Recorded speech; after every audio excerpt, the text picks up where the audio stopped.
Bonsoir. Alors, je vais répondre à une question rapidement. La question, c'est de savoir, Branham, est-il le septième ange des sept églises, selon Apocalypse 1, ou Branham est-il le septième ange qui tient la trompette et qui sonnera la trompette, selon Apocalypse 10, le verset 7. Donc, je vais les classifier en trois groupes. Nous avons le groupe des anges ou des sept anges qui sont envoyés aux sept églises qui sont en Asie, selon Apocalypse chapitre 1er. Nous avons également les sept anges qui ont sept trompettes, qui sont donc les anges célestes. Et nous avons également les sept anges qui vont donc envoyer des fléaux sur la terre. La première catégorie, et je vais plus rester sur la première catégorie, et si vous voulez la suite, vous voulez connaître la deuxième catégorie, vous pouvez écrire sur les commentaires, comme ça, je vais poursuivre avec la deuxième catégorie, et si vous voulez également la troisième, vous pouvez toujours demander. Donc la première catégorie, je vais lire dans le livre de Apocalypse chapitre 1er, le verset 4, ensuite le verset 11, et le verset 20. Apocalypse chapitre 1, verset 4, verset 11 et verset 20. Comme dit la Bible, Jean aux sept églises qui sont en Asie, que la grâce et la paix vous soient données de la part de celui qui est, qui était et qui vient, et de la part des sept esprits qui sont devant son trône. Le verset 11 dit, qui disait, ce que tu vois, écris-le dans un livre et envoie-le aux sept églises, à Éphèse, à Smyrne, à Pergame, à Thyatire, à Sardes, à Philadelphie et à Laodicée. Le verset 20. Le mystère des sept étoiles que tu as vues dans ma main droite, des sept chandeliers d'or, les sept étoiles sont des anges des sept églises et les sept chandeliers sont les sept églises. Alors, plusieurs branhamistes, plusieurs personnes qui sont dans les églises du message disent que William Marion Branham serait donc l'un de ces anges cités dans le livre de Apocalypse chapitre 1er. D'où vient la question à savoir, Branham est-il l'ange des sept anges mentionnés dans le livre de Apocalypse 1, concernant les anges qu'on envoie pour les églises, donc les messagers, ou Branham est-il le septième ange qui va donc sonner la trompette? Les branhamistes toujours, ils disent qu'il y a sept âges de l'église. Mais nulle part dans la Bible, c'est écrit sept âges de l'église. Vous allez voir, nulle part dans la Bible, c'est écrit, nulle part dans la Bible, c'est écrit sept âges de l'église.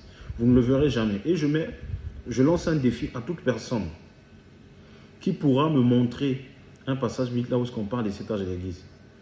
Plusieurs diront que non, c'est une révélation. Non, nous les chrétiens, on ne marche pas comme ça. On se fie à la Bible.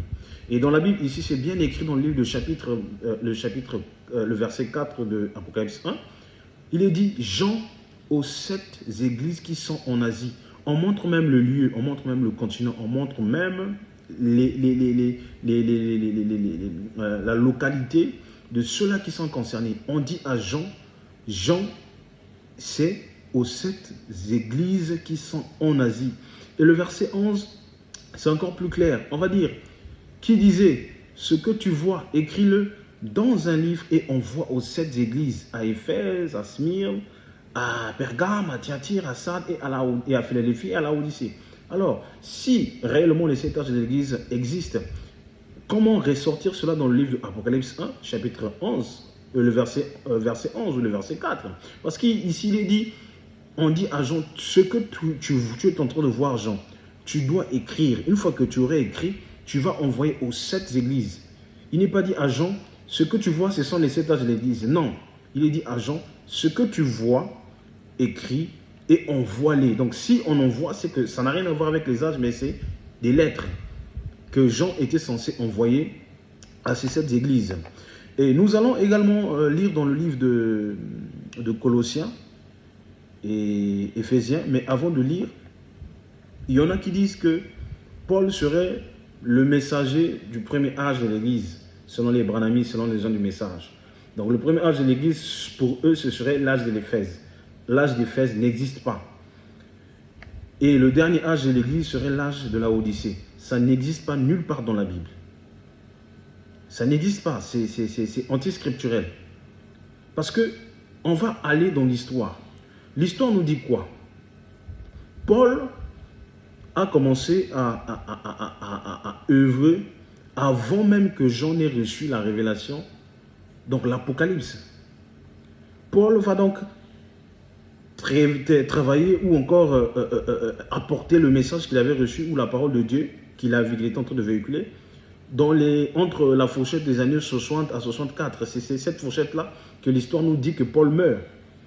Et 40 ans passés après, c'est à ce moment-là que Jean va recevoir la révélation, donc l'Apocalypse. Il va recevoir ce message. Mais comment est-ce que vous allez placer Paul devant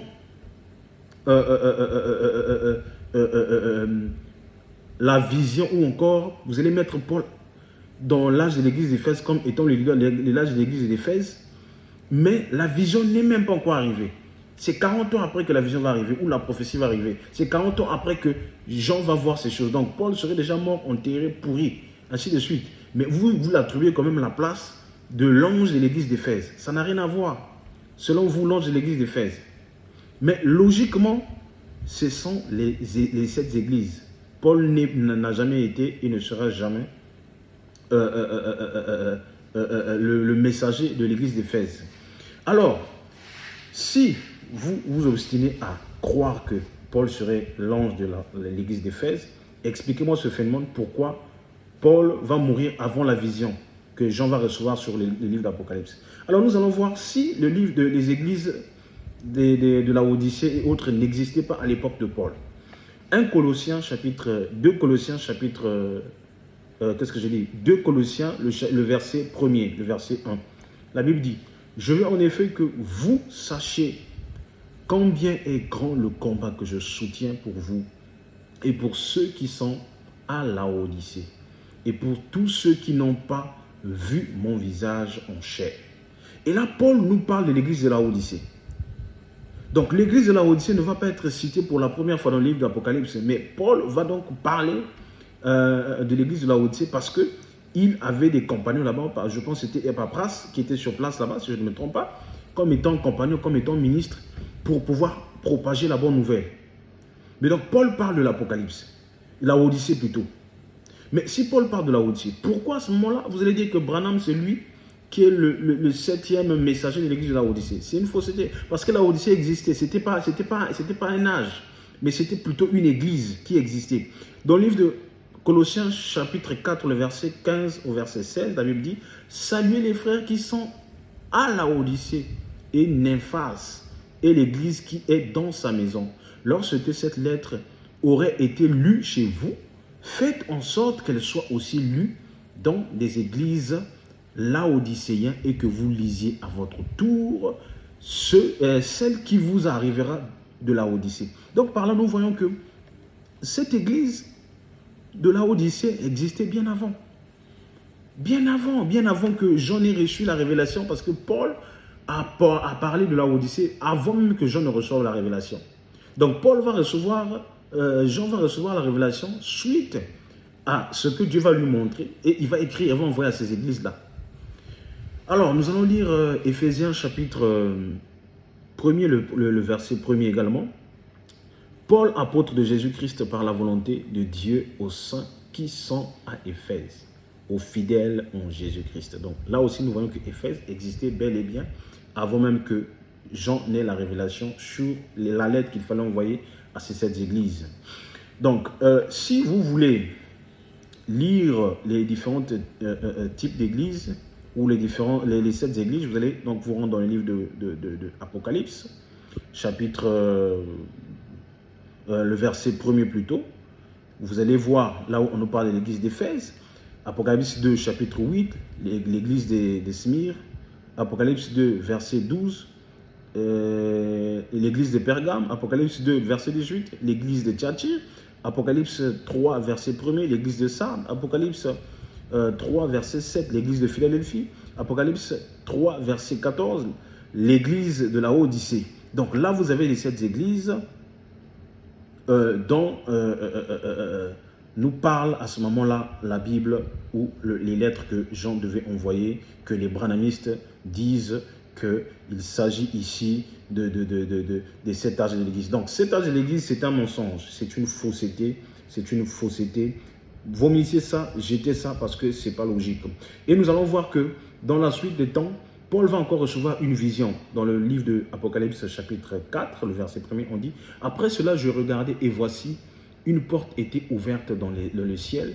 La première voix que j'avais entendue, comme le son d'une trompette, et qui me parlait dit, monte ici, je te ferai voir ce qui doit arriver dans la suite. » Donc, après que Paul ait reçu le message sur les 7 églises qui sont en Asie, l'ange lui montre encore les choses qui devaient arriver. À ce moment-là, nous allons voir donc les sceaux et les trompettes et tout ce qui viendra après.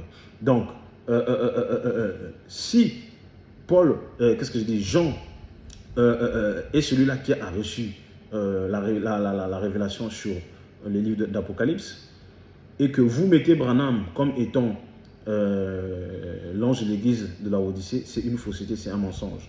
Donc Branham n'est pas l'ange de Apocalypse chapitre 1er, il ne l'est pas, il ne le sera jamais. Et déjà, je vous dirais aussi, Branham n'est pas non plus l'ange de l'Apocalypse 10, verset 7. C'est une fausseté, c'est un mensonge. Si vous voulez avoir la suite ou la deuxième partie en ce qui concerne l'ange de l'Apocalypse 10, verset 7, likez, partagez, invitez et surtout laissez les commentaires. Shalom, que Dieu vous bénisse.